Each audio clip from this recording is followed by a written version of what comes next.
It's me, Vera, here to remind you that this is an adult podcast.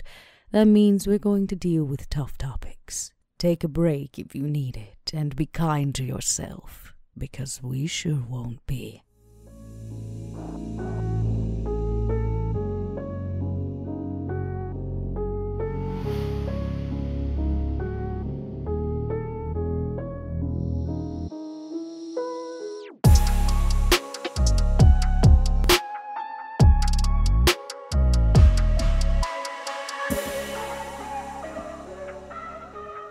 Hello, everybody, and welcome back to Stitch of Fate, a Vampire the Masquerade 5th edition podcast. As always, I am your storyteller, Mike Martin, joined by my three players today, Josh, Mark, and Dot. We are sans Bub today.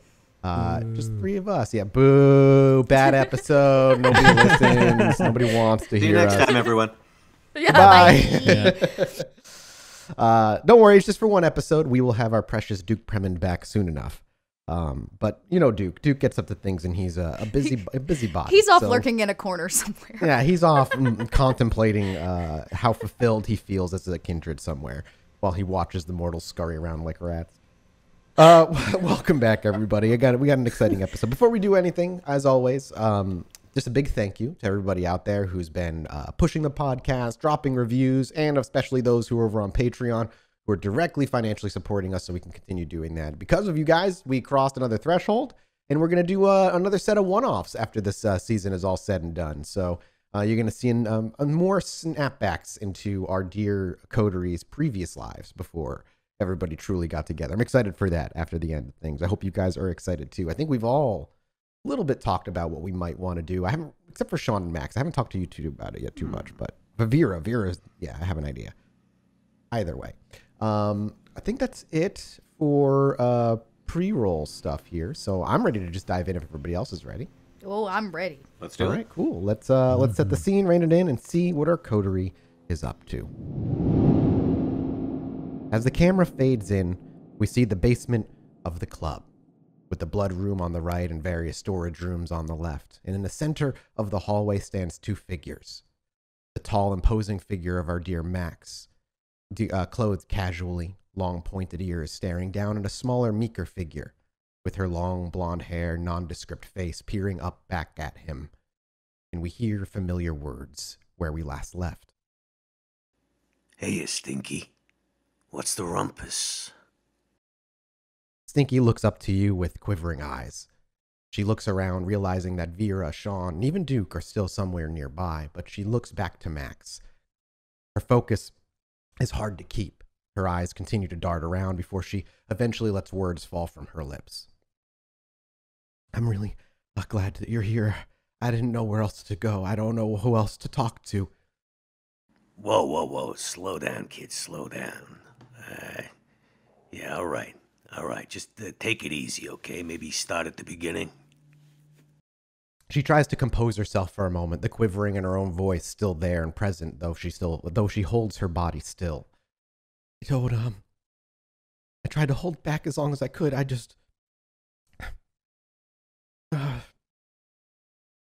haven't fed in a long time, and I don't know what to do. Okay. Don't worry. Why don't you come with me? Over here. This is my place. Listen. How's, congealed blood sound to you? Is that something you're going to be able to eat?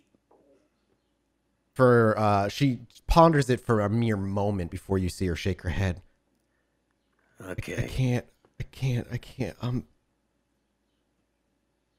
Max, What do you need? When you talked to me, not too long ago, your words, I couldn't get them out of my head. Right. Can I trust you?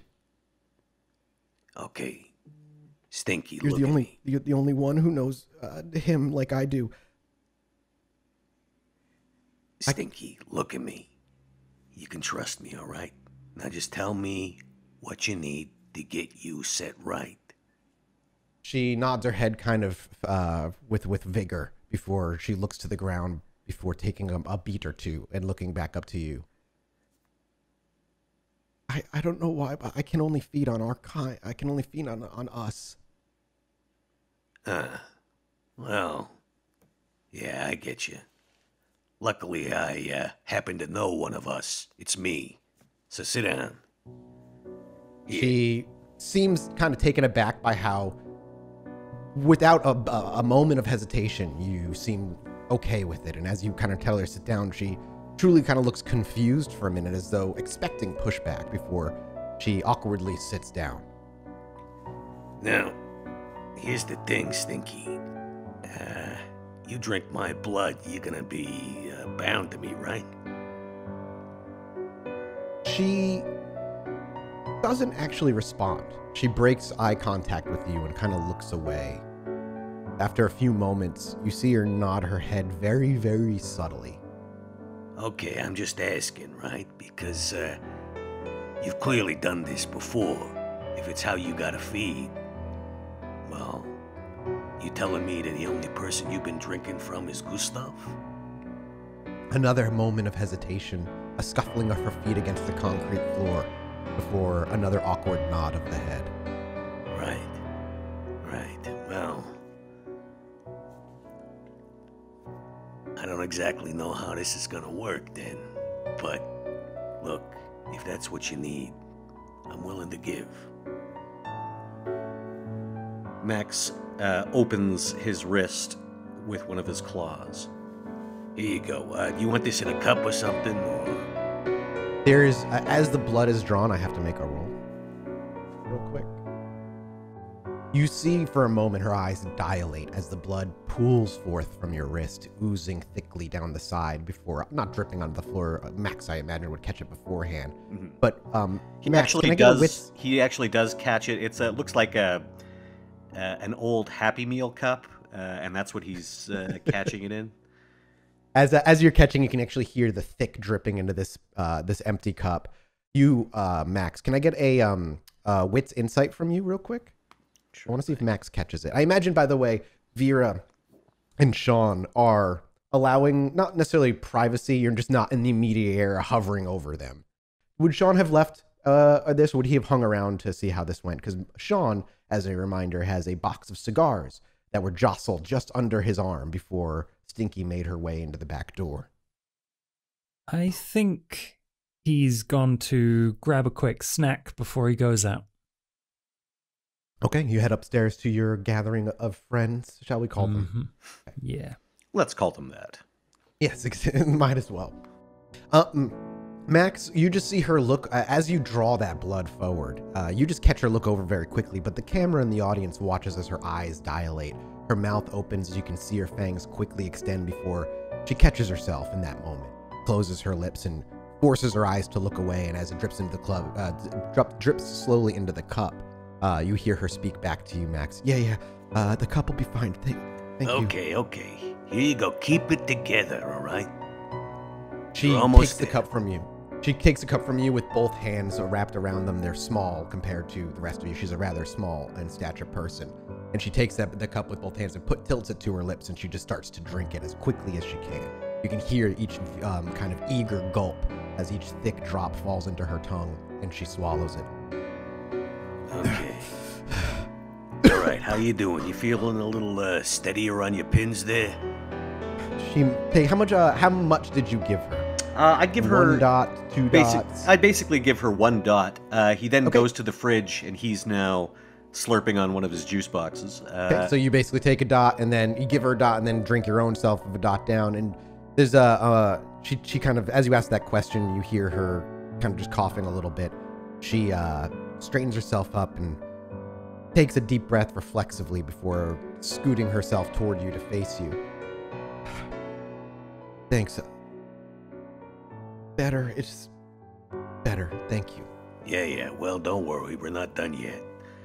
And Max basically takes the cup back from her, does the same thing, and then hands it to her, immediately goes to the fridge.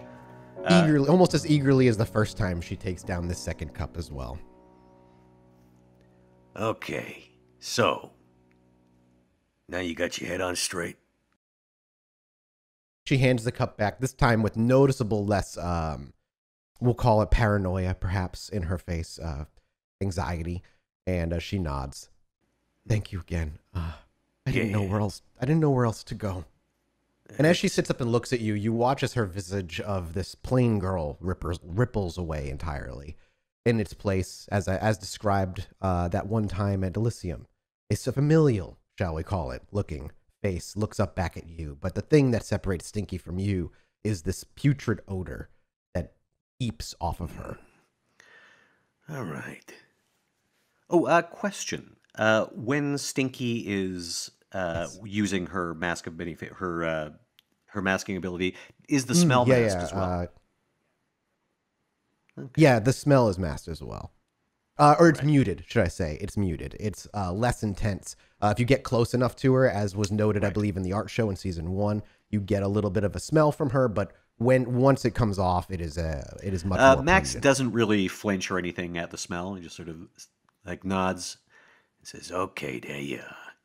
Now, if you need some more, just let me know. I mean, I got a fully stocked fridge right now." Thanks. What do I owe you? Look, Stinky, I don't go in for none of them boons and whatnot, all right? Let's just say I did you a favor. And you're not going to ask for a favor back? I'm not going to ask for one. If you want to give one, that's on you. She breaks eye contact with you and again looks to the floor. She shuffles her feet uncomfortably and you watch as she folds her fingers together. And there's a general air of discomfort that kind of just sits on her at this. She is left wordless, not entirely sure what to say next. So, you were thinking about what I said? She nods, doesn't look up to you, but does speak. Yeah, when you were just talking about how Gustav supposedly treated you, and yeah, when I went back, I haven't been able to see him in a while. I just thought about it for a bit, and eventually I just decided it was probably worth it going to talk to you, and I was getting desperate. Yeah, well, I'm glad I could help out. Look, just so we're on the same page, there ain't no supposedly about how Gustav treated me. The first time I laid eyes on him, he butchered some of my best friends in the world, my brothers. And he made me this, and he didn't ask. So he didn't save you? No, unless what he was saving me from was a ticket home and a ticker tape parade. Well, probably not that. Our mission was covert. But it was also supposed to be my last job, you know what I mean? All those guys, they were going home. I guess it's different. Maybe he changed, and she kind of like shakes her head. He saved me. Well, okay. Why don't you tell me about that? I guess his violent tendencies helped out. He took care of my parents for me. I'm sorry. Were they... She just nods and like almost cuts you off before you're even able to finish the sentence. Yeah, I get it. Yeah, I guess if he took care of somebody who was doing that, I can see how you'd be a little more favorably disposed. But you should know, he didn't do it for you. He did it to get you on his side. To get you in his pocket. He did it because he looked at you and he saw somebody that he could use. That's what he saw when he saw me. Waking up after all that time, so hungry. And he slaked that thirst of his, yeah. He went through my whole unit. And then he realized, well, he's been asleep a long time. He doesn't even know where he is, really. Maybe he needs somebody who's got the lay of the land. And, joke's on him. Not like I was a native. But I got us back, and I got us to New York. And I filled him in on how the world worked. And he kept me around and under his thumb for as long as he could. But one day, I don't know. One day, the bond just stopped working. I don't know. One day, I was free. And the moment I was, I took my shot. Now, you only been with him a little while, from what I'm guessing. She nods. 2 years. 2 years. Yeah, I'm sure even he could pretend to be a nice guy for a couple of years. I mean, that's nothing to him. But he will turn, Stinky. And what do I do when he does? The best bet is to be gone before that happens. Where do I go? Look, I could have a word with Vera. See if you can stay here. He'll come looking, you know. Yeah. When I'm Yeah. not there, when he gets up. Well, the last time he came looking, he left without some very important parts of his anatomy. Something tells me he's still smarting from that. Probably not gonna be walking around too much, if you know what I mean. And look, maybe here isn't permanent. Probably not a smart idea, I'll give you that. But for now. And then maybe we can talk about you getting out of town, or... Can I ask you something? What? That night. What happened that night? He told me he was gonna go make things right with you, and he came back almost dead. Yeah. Look, kid, there's a lot of stuff that it'd probably be dangerous for you to know about, but I'll put it this way.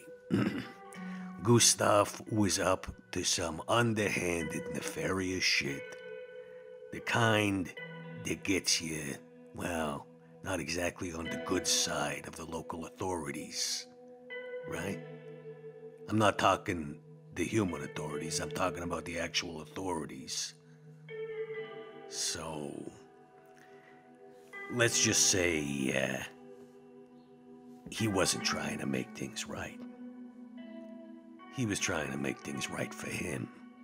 And that's what he always does.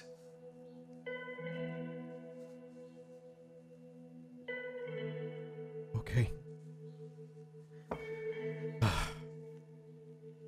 Okay. I don't know what to do, Max. Should I just stay here for now? I have a place I can sleep, but it's not particularly private. He knows where it is. Yeah, well, like I say, I gotta talk to Vera. Yeah. Oh, forgot. I'm sorry. But for right now, why don't you just, sit down. There's some comics if you want to read them. As you point out the comics from sitting on top of them, your cat kind of stretches and does a big yawn and purrs, and he kind of meanders his way over to you, Max. There you go. Well, this here's Max Jr. She looks up to the cat, and there's a genuine smile that crawls across her face for the first time this night as she looks up to Max Jr. And she tries to call the cat over, and Max Jr. leans forward and he sniffs her fingers and does a gentle rub at her fingertips, but stays firmly on your shoulders. Okay, yeah, he's a little standoffish, He's very cute. Yeah, don't let him hear you say that. She giggles again. Yeah, and also, maybe, if you try to pet him and he doesn't seem like he's into it, don't press the issue, because he could take the side of your face off. She raises an eyebrow before she just kind of awkwardly nods. Yeah, no, that bit wasn't a joke. I just want to make that clear. That's not part of my usual sarcastic, good-natured ribbing. That could happen. So please be careful. That's horrifying, actually. Yeah, well, you know. And on the L where, that's where Max probably steps out of the room and starts making his way over to Vera, who I imagine is saying her parting words to Shaun, as Shaun is probably at the base of the stairs with the cigars under his arm. If nothing else, she's watching him leave. Yeah, and as Max, as you round the corner to the hallway, you see Shaun give a quick wave, turn his back, and he starts jaunting his way up the stairs. Every jaunt Vera can hear the cigars jostle every time. Vera just says out loud, knowing Max is there. Do you think he'll make it there with them intact? I think the odds are 50-50, but we'll see. Listen, Vera, we got a problem. This seems to be the constant word. Yeah, well, our line of work, you run into a lot of problems. Here's one. I got Stinky in my room. She's reading a comic book right now, but, Is she all right? Is she well? yeah, she was a little hungry when she got here, but I think she's all right now. The thing is, she kind of needs a place to stay. Oh, Max, of course she can stay here. Thanks, Vera. I appreciate that. I dare Gustav to come looking for her. Well, yeah. Don't say that too loud, but I get you. So, you mind if we repurpose one of the rooms down here, maybe, or where would you like to stash it? Well, I mean, we're gonna be Since doing she- some work down here, right? So, May I ask a clarifying question? Is the prince's body still in the blood room at this moment? She's not walled up, correct?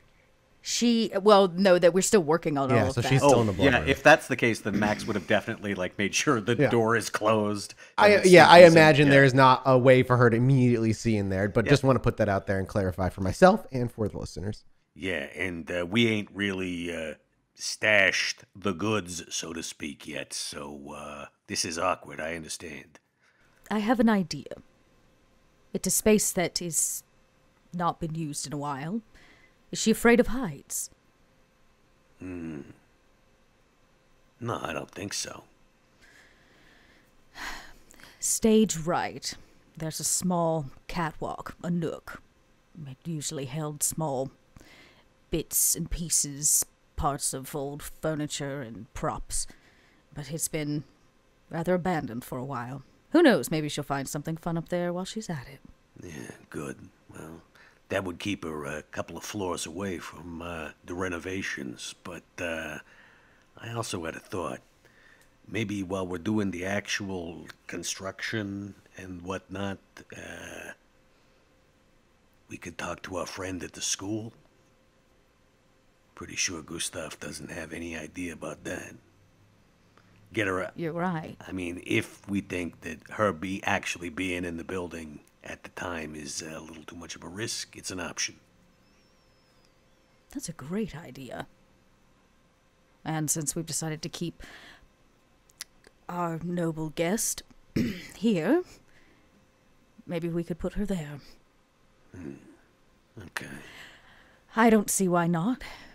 We're still going to have to ask, of course. Of course. I thought I'd let you do that since, I have such a way with words. yeah. I mean, I usually get sent in when the time for words is done, you know?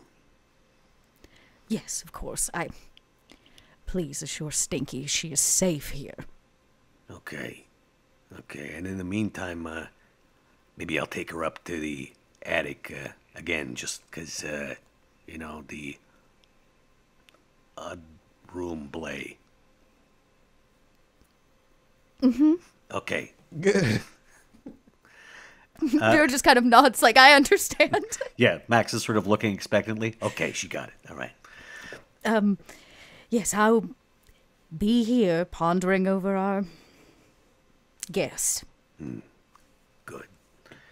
So yeah, Max will return to his room, sort of gather Stinky, and then show her to her new room, and also explain it's like, yeah, we might need to stash you somewhere else for a little bit, but we'll figure that out. For now, you stay up here.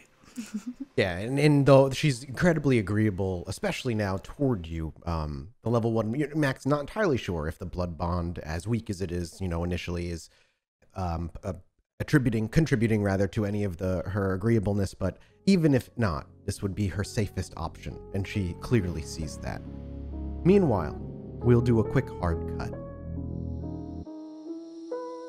Oh hi, it's me, Vera. While you're taking a break, take a moment to visit dieharddice.com.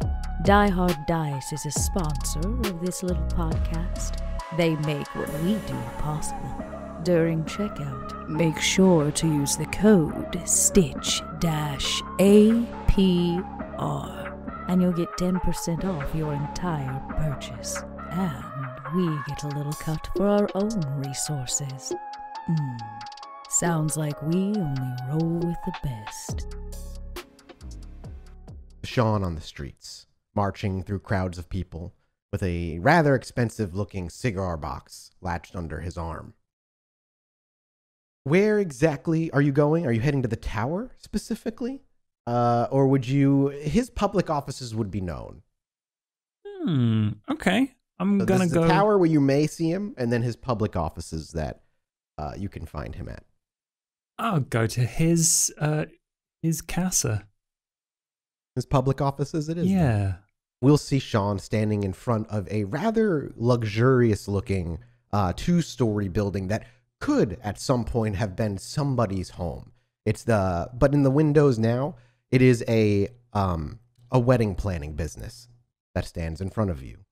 For those who are of the 6-7 figure variety, the type of person would come here would be spending probably like a few $100,000 on their wedding or so. The lights are off. And then before you is a quiet building, all white painted on the outside, glass windows showing different pictures and photos of large bouquets of flowers and weddings that have happened under their care in the past. And walking up to the front door, there is it has a simple one of those simple tag to the door open close signs. And surprisingly, however, the sign says open, even if any person driving by would see this place's lights off, completely closed. And maybe they simply forgot to flip it one or the other. But to those of the kindred persuasion and those who know Arturo, this simply means he's in the building this evening. Yeah, Shaun's gonna open the door. As the door swings, you creak the door open, pull it out. There's a gentle bell that dings like any guest who might be walking in. And as Shaun steps in and the door shuts behind him, the outside roads can become completely muted. Not even a muffled sound of the cars can be heard past those doors as you look behind you and see the outside city life still quite alive. As you kind of step through the hardwood floors and your shoes on the hardwood floors echo gently. And you look around and it's rather empty in here. There's a large table with a couple of couches around it and a chair with a big black binders sat on top of them.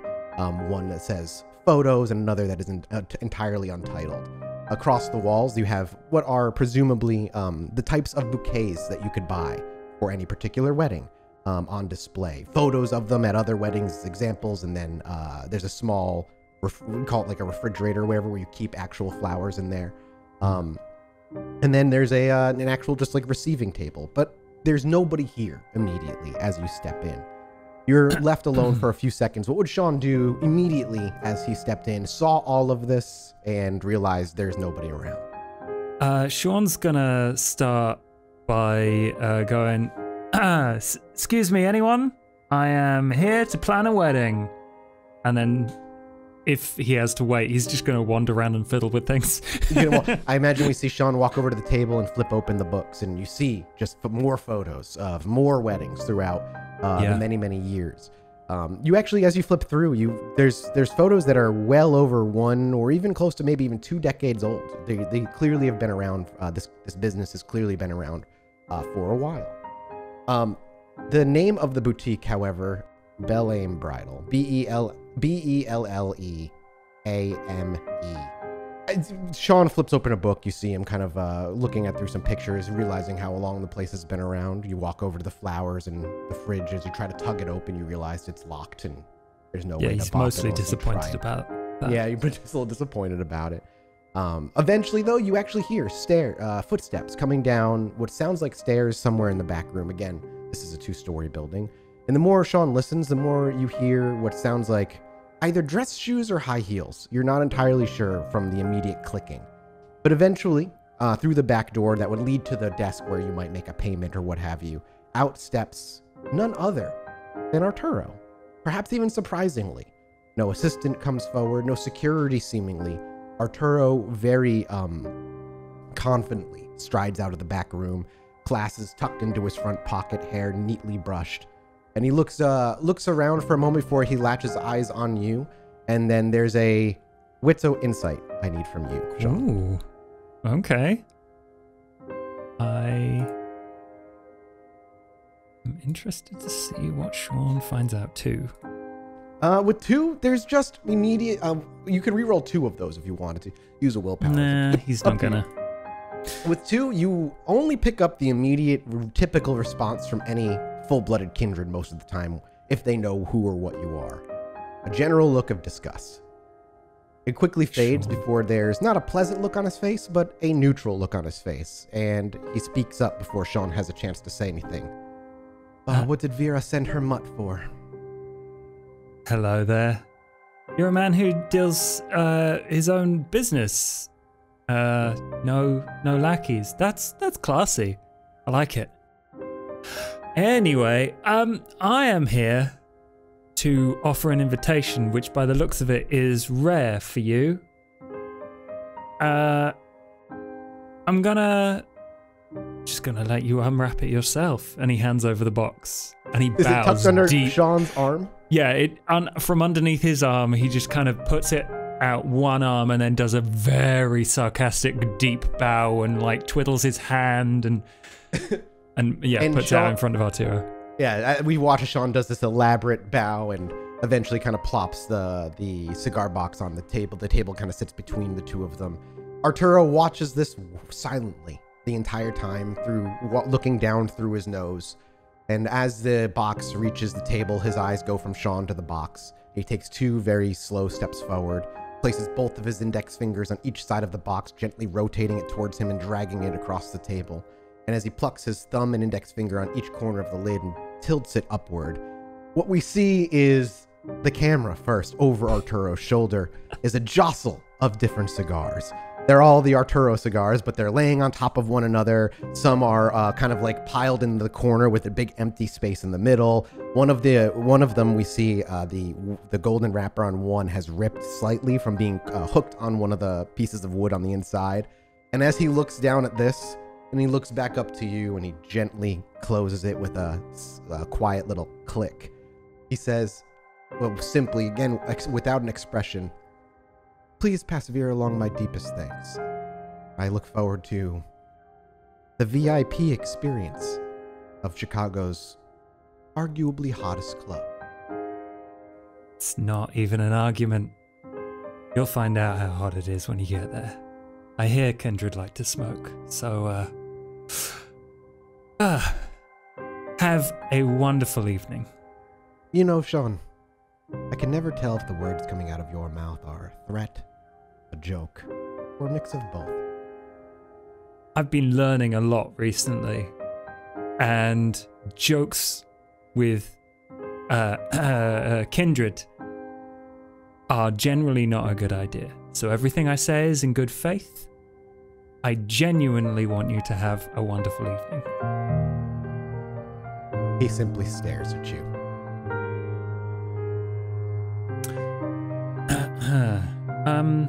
He gets out his phone, checks it, puts it back. I'll deliver your message then, shall I? That would be good. We should be friends. We should go out sometime. No, Is this how you are with everybody? everyone that's important. The longer you stay, the longer I'm gonna have to clean the spot you stand in, so if you could... Someday. All right.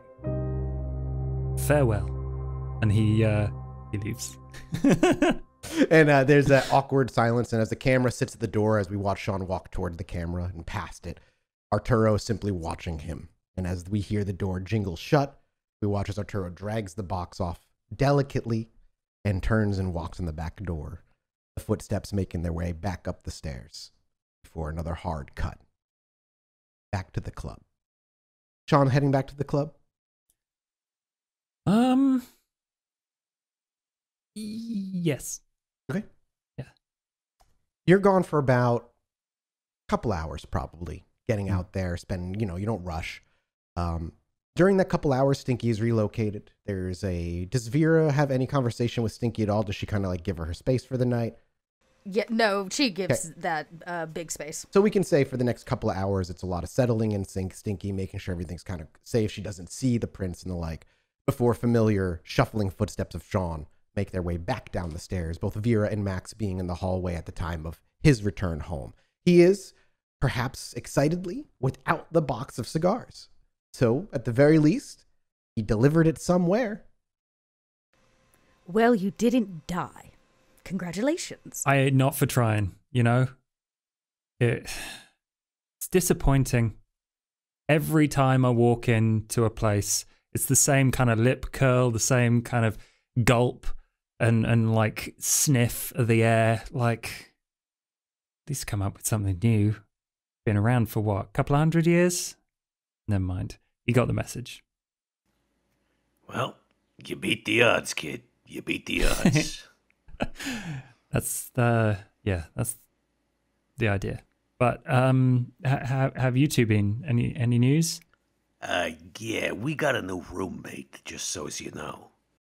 Ooh. We've asked Stinky to join us for a while. Oh, I've wanted to have a proper convo with her. She's your sister? Well, yeah, I guess after a fashion. Look, just maybe don't be so you around her. She needs to decompress, Don't go full on Shaun. Kid gloves, got it. Yeah.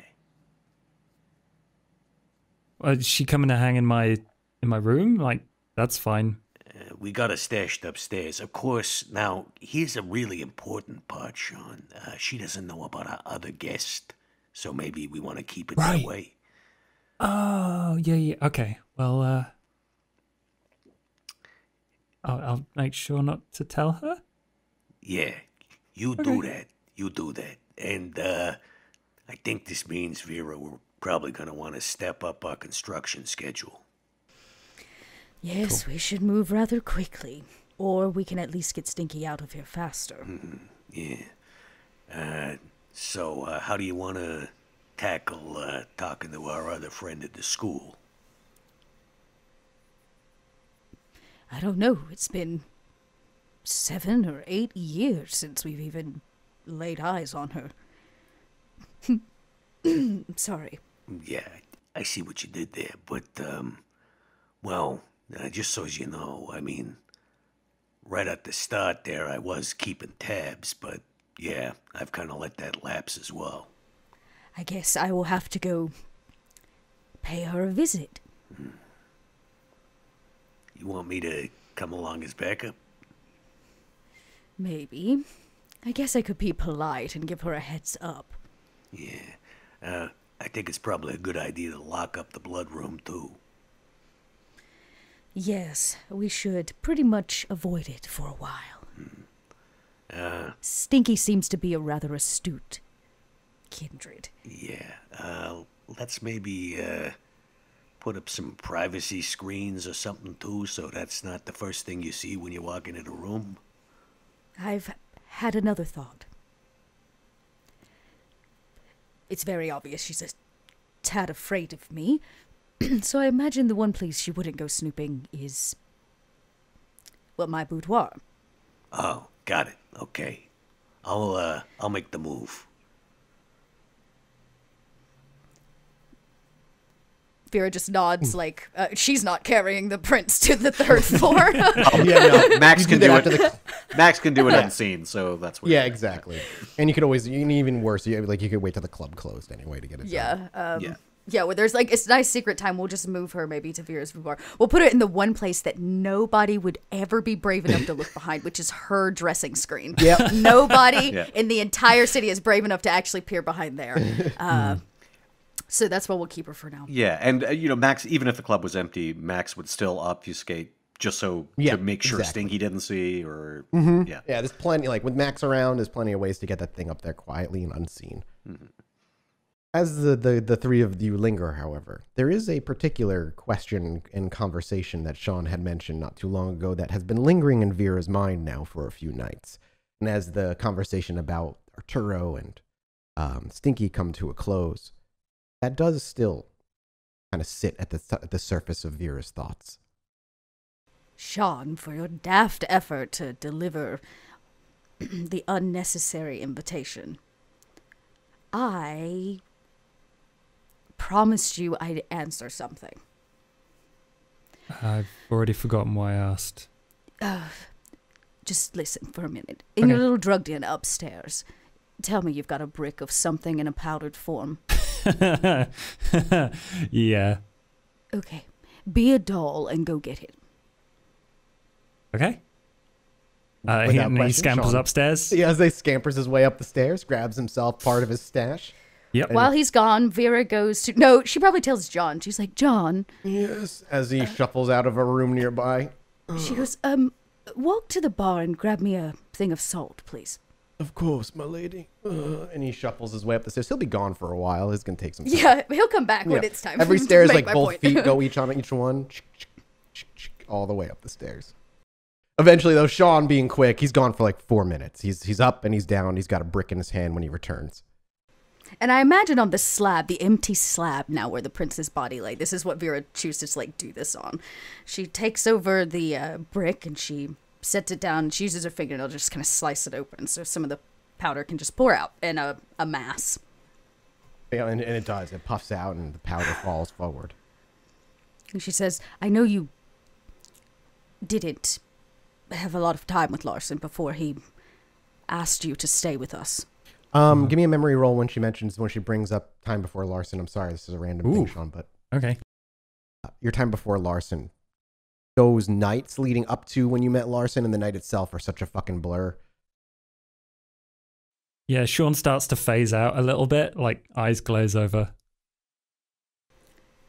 Shaun. Yeah. As I was saying, I don't know how much he told you about your second life. He found almost nothing. Yeah, he found you. Remember your memory is he found you as an orphan. So as far as you know, you were told nothing until after your embrace. Picked me up, told me I had teeth. Didn't get me. I asked for water, I think. He didn't get me any. And then straight off to the camera. I'm sorry. We have done you a disservice in not better explaining ourselves. It happens. Vera takes a very long fingernail and she points to this mound of flour, or drug. And she says, this is a pure kindred, untainted. The beginning of a line, a clan. That clan makes more of itself. She takes her fingernail and rakes it down the concrete, splitting it in half. She pushes one half to the side. Hopefully by now John is back with the salt. Here you are, my lady. She sprinkles in the other half salt. She says, now this is still a kindred, but only half of what it was. She splits it again and rakes it to the side and adds more salt. At what point, along every split, she keeps raking that fingernail and splitting it down and adding more salt and less drug every time. Is it no longer a kindred?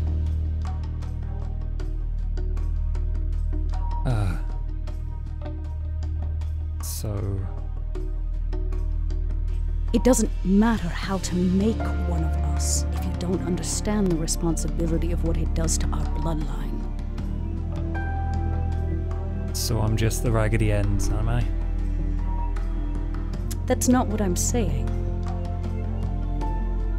I'm saying that if you continue to make more of you, at what point is there really no more of us? You're not an end, you're a beginning of something else, Shaun, and this is why so many of us fear you. Myself included at one point in time.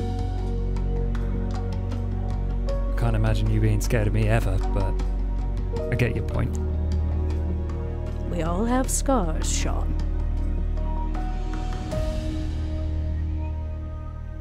So do you even think I'm a vampire? Of course I do, or you would not be standing here. This is a conversation my sire failed to have with me. One that I watched many kindred learn the hard way. Consider it a favor. If Larson is truly your sire, he is an irresponsible one. Yeah. You're right. In so many things, obviously. But, thank you. I think I get it.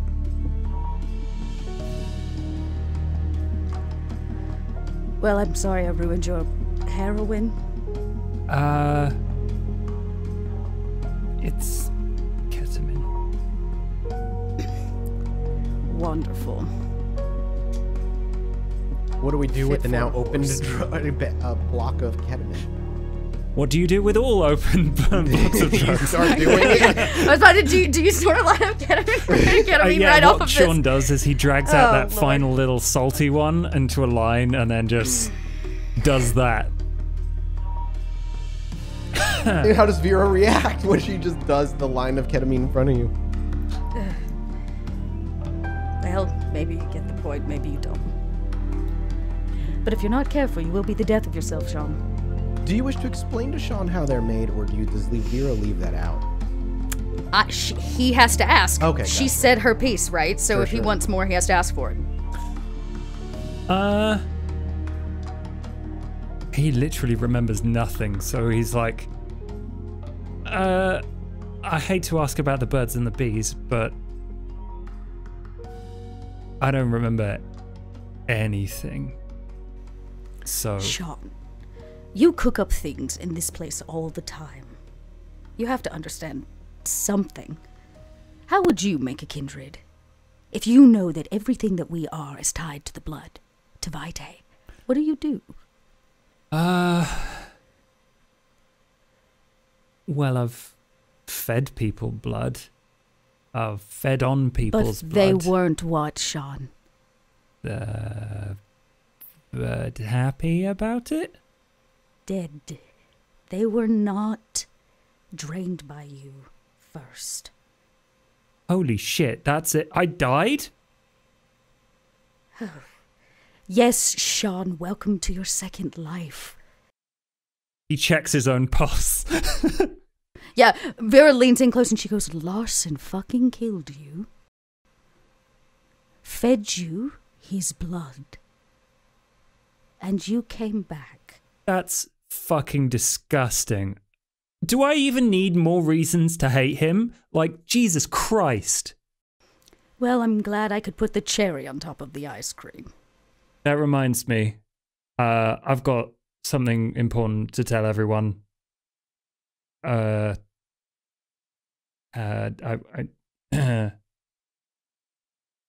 It's a good thing.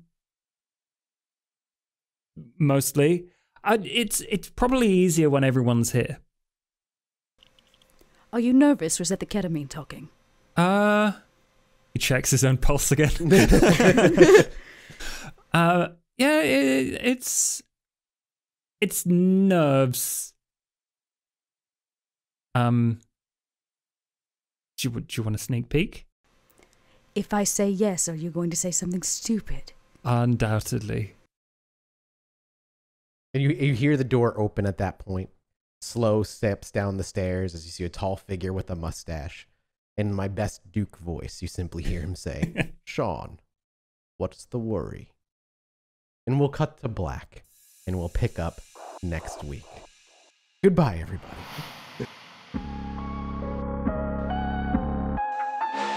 Hey, it's Shaun. Now, I'm sure you've heard Vera say no phones, but if we're going to break 1 billion followers, then I'm going to need you to do me a little favour.